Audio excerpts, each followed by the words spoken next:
Hi friends, it's Ashley here with Wellness Collected, and I am a Young Living independent distributor.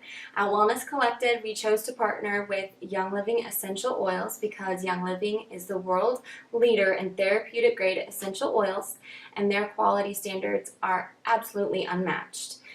Young Living essential oils are steam distilled therapeutic grade essential oils, and they have molecular properties to support all 12 body systems.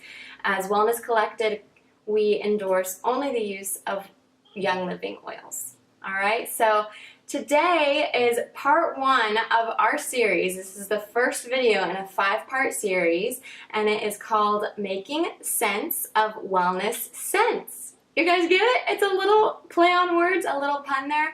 We're so excited to share this video with you. There's so much information, but it's good stuff. So I encourage you to watch all 5 parts, dig in deep, leave comments where necessary, email us, ask us questions. We would love to partner with you guys in your journey to wellness. What I'm going to be doing with you today is kind of diving in deep. We are going to be talking about how essential oils work with our bodies. And so if you don't mind, I'm going to be reading a lot off of my computer screen here in front of me. I'm going to be looking at some notes, so apologies for not looking directly into the camera here. Just bear with me, give me a little bit of grace, but I am so excited to share this information with you. Personally, I started using essential oils about 2.5, maybe 3 years ago, and I was extremely skeptical. I did not understand how an oil or smelling something could change anything physically within me or change my emotional state. I really just thought essential oils, they smelled good and were natural. And I mean, it's always great to have natural, non-toxic things in our home, but honestly, I didn't get it. And I really wanted to dive into some of the science behind it and really understand a little bit more of the biochemistry that was going on. And so, being the nerd that I am, I definitely did that. I've been doing a lot of reading over the years, and I want to share some of that with you. So what we're going to do today is we are going to take a look at sources from the National Institute of Health. We are going to look at Healing Oils of the Bible by Dr. David Stewart, which is this book right here. He also wrote the book Chemistry of Essential Oils Made Simple. And we're also going to take a look at The Molecules of Emotion by Dr. Candace Pert. So those are the sources that I'm going to be referencing throughout this video. And I believe that there are 2 questions that we need to answer. The first one is, what causes disease in our body? And the second question is, how does our body communicate within itself to heal those diseases? All right? So, disease is defined as a disordered or incorrectly functioning organ, part, structure, or system of the body, resulting from the effect of genetic or developmental errors, infections, poisons, nutritional deficiencies, imbalance, toxicity, or unfavorable environmental factors, otherwise known as illness, sickness, or an ailment. All right, so what causes disease? Well, in that definition, we got the answer.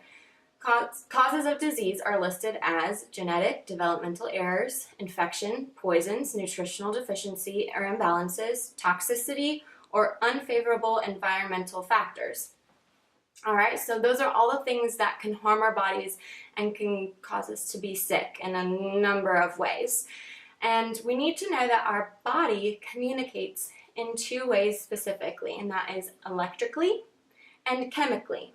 Now, electrically, your body emits something called neurotransmitters, and it sends electrical impulses throughout your brain, but also throughout the nervous system in your body to communicate. And chemically, it releases hormones, or what we're going to discover later are called ligands, but we're going to call them hormones for this video. All right, so hormones are secreted and they go through the bloodstream, and all of these hormones and neurotransmitters communicate to the cells in your body to create a game plan for healing. But when your body is facing communication breakdowns for whatever reason, for those reasons that we discussed earlier in that definition, the causes of disease, when your body is facing communication breakdowns, the healing process is disrupted, and therefore your body systems are not being supported. That's where essential oils come in. All right, so essential oils are the purest essence of plant extract, and they contain molecular properties that support all of our body systems, okay? And so there are 6 ways listed in this book that I referenced, The Healing Oils of the Bible, 6 ways that essential oils support us. They fight against unfriendly microbes. They support the balance of bodily function. They raise bodily frequencies. They contain antioxidants to purify our systems. They help release emotional baggage, and they're uplifters of our spiritual awareness. All right, so those are 6 ways. I'm going to highlight 3 of those ways. The first one that I want to talk about are the body frequencies. So we just said that our body communicates within itself through electricity, which is the neurotransmitters, the neurosystem, and all of that electromagnetic energy releases a frequency. In fact, all matter releases a frequency. When there's no frequency, you're dead. So hopefully you have a frequency going on right now, and everything that we interact with here on this earth has some form of an electromagnetic frequency. Essential oils are unique in that their atomic mass is small enough to cross the blood-brain barrier.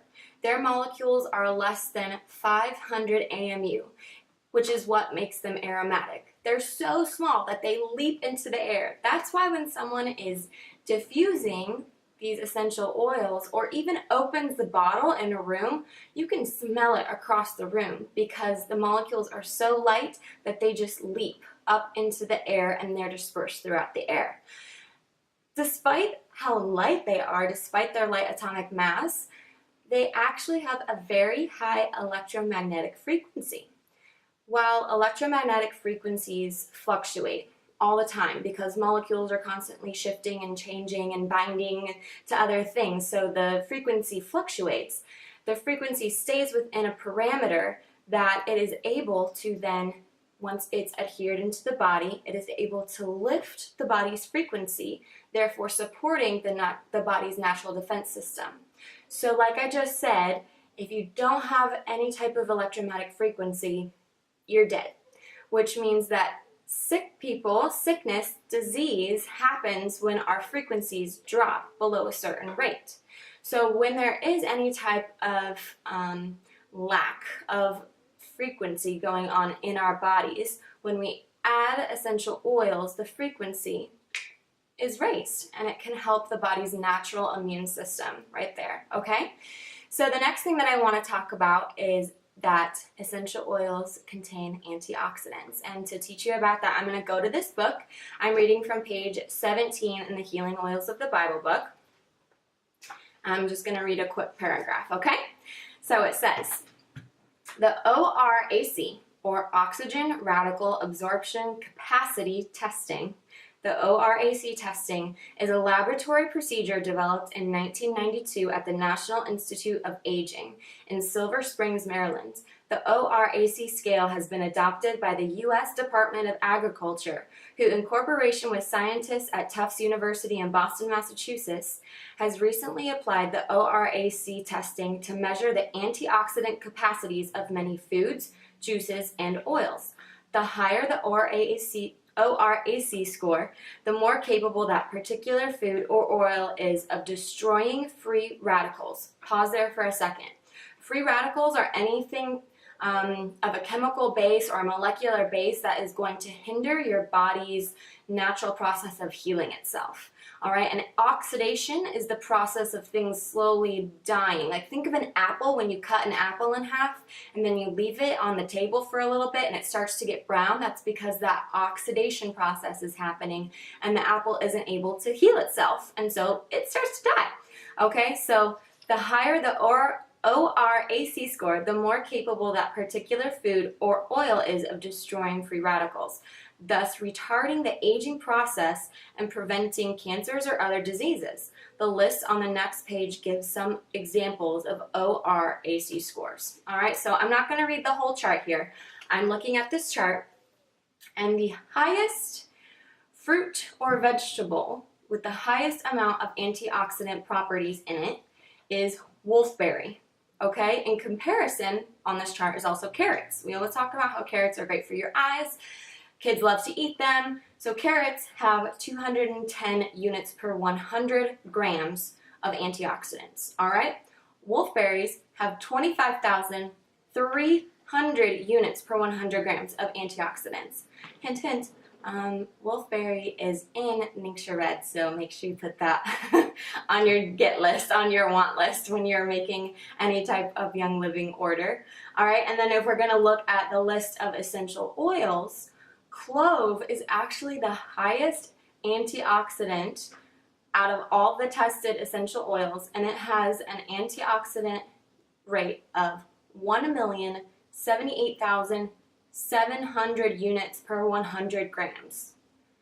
That's crazy. So essential oils, a lot of them, I mean, many of these on this list, so wolfberries were the highest at 25,000. There are several oils on this list that are higher than 25,000. So you're able, if you think fruits and vegetables are good for you because they have antioxidants, you're absolutely right. So how much more powerful are essential oils? Because they contain those antioxidants.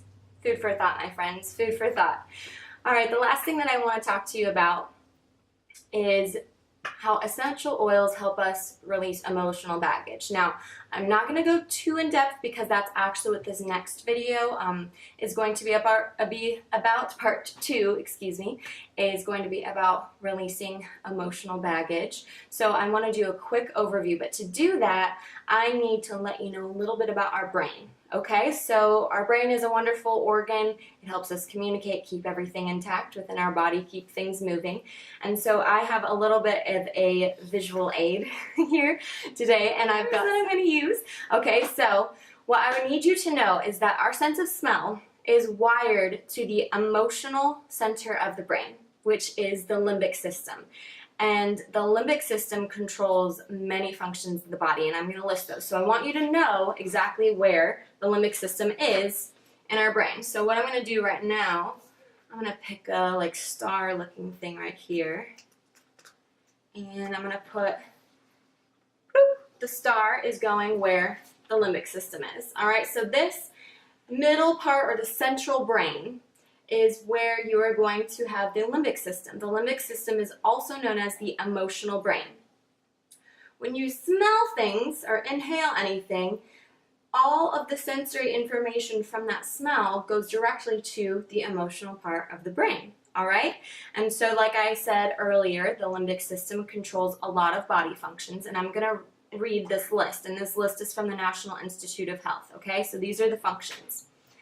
Autonomic functions regulating heart rate, blood pressure, as well as cognitive, attentional, and emotional processing, spatial memory, long-term memory, anxiety, aggression, fear conditioning, emotional memories, and social cognition, regulates nervous system via hormone production and release, and it also affects regulating blood pressure, heart rate, hunger, thirst, sexual arousal, and the circadian sleep-wake cycle. And it also is the reward and addiction center of the brain. That's a huge amount of what makes you tick is controlled by the limbic system. So the fact that when you inhale something, it can trigger that system to then produce hormones and to produce information to be passed into your body, that's absolutely amazing, okay? Now I'm going to read something again from this Healing Oils of the Bible book, a quote here. It says, "Emotions that we have faced, accepted, and dealt with are stored in the frontal cortex or intellectual side of the brain." So where's that? If we know that where this little star is the emotional part, where's the intelligent part of the brain? Well, I've got the perfect sticker for that. The sticker, I don't know if you'll be able to read it, it's so tiny, but it says "make it happen." So we're going to put that right on the intellectual part of the brain. So that's right here, your prefrontal cortex, this front part of your brain. This is the part of your brain that controls all of your cognitive thinking, meaning your conscious decisions, the actions that you take. This is the part of your brain that stores intellectual memory, meaning memory that you have learned from, you have a healthy response from it, and your survival skills, innate survival skills, have allowed you then to make a good decision to keep on living. Okay, so that's where all that is stored, right in there, okay? So, such emotions, the emotions that have been put back to the intelligent brain, are resolved. and we have grown through the experiences as they have been brought to our conscious awareness. We can recall such memories and their paired emotions in detail, but they do not control us, give us pain, or make us sick. Emotions that we have not faced, accepted, or dealt with are stored as repressed emotional energy. All right, I'm going to pause there for just a second.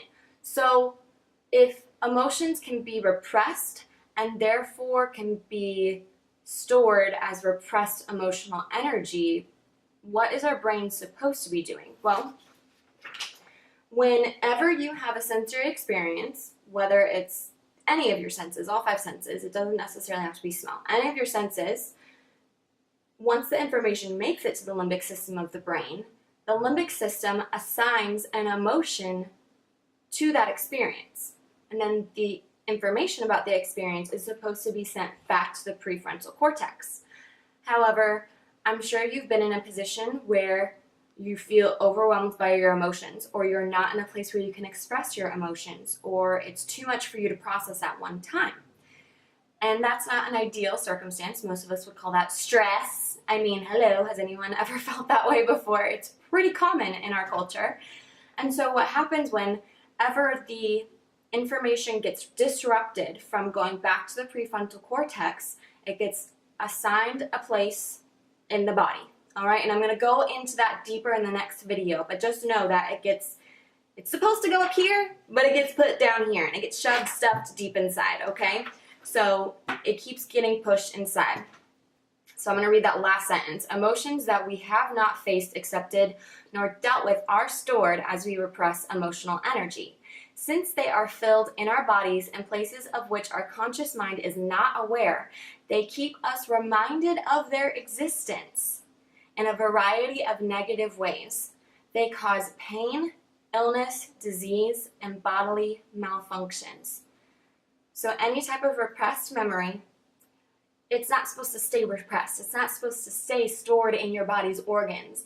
And so your body subconsciously is going to say, get me out, and you need to deal with this, you need to deal with me.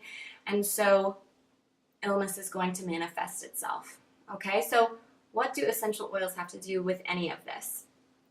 Well, like I explained to you earlier, the molecules of essential oils are the perfect atomic weight, electromagnetic frequency, and carry the proper molecular properties to be taken in through your nose to the emotional center of the brain, so that they can then support the body by recalling stored emotions from within the body and bring them back to the surface.